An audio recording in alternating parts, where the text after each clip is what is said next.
Coach, a victory at home over Stonehill behind a great defensive effort. Your thoughts on today's game?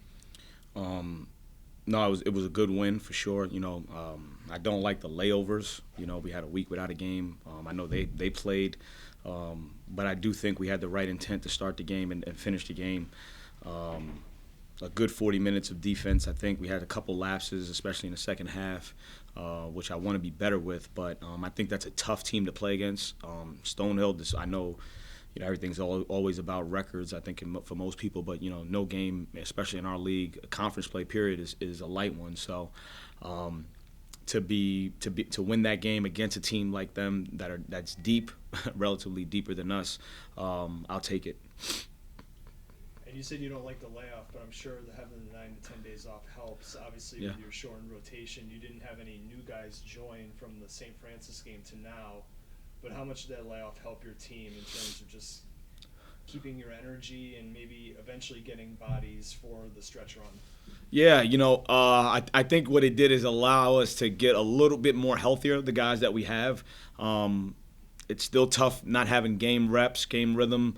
I could see it with our team. I don't think we started off well offensively. And then there was lapses defensively throughout that kind of showed itself with that. But I did like the layoff, at least to get some guys as healthy as possible. And the way you guys are sharing the basketball these last 2 games has been tremendous. Is it, you only have 7 guys.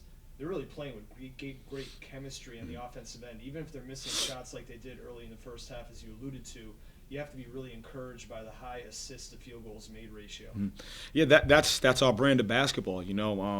That's kind of what we've always been, even going back to the other teams when we had Alex, Will, and those other guys. We've always preached share the ball, and we're at our best when we do that. Our shooting numbers are a reflection of that.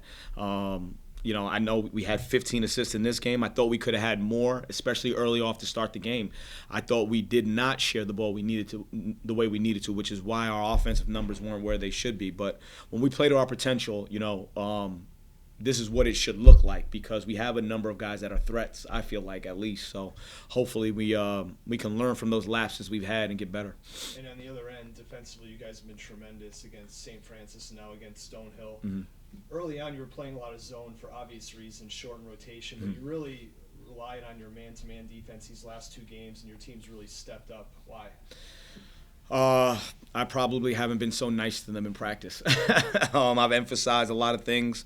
The defense hadn't been where it needed to be, up to my standards. And still, even today, I'm not happy with the fact that they shot over 52%, in the second half. I think that can't happen regardless if we got 7, 10, whatever guys we have. That has to be better. So when it's emphasized, from them, I think we can play at our best, but that has to be consistent, and I'm hoping that we can, especially with this stretch we have coming up. And finally, with the gauntlet you have coming up, Merrimack twice, Sacred Heart, Central Connecticut, what does your team need to do to take that next step up in competition? We better be ready to defend. It needs to come from them right now. That's our only chance right now. If we're not going to defend, it could get bad, because we got a really tough stretch right now, starting with these 2 games on the road. They're as tough as you come, and the excuse that we have 7 is out the window. I really don't care at this point. We're going to find out who we are right now. Thanks, Coach. All right, thank you. Thank you.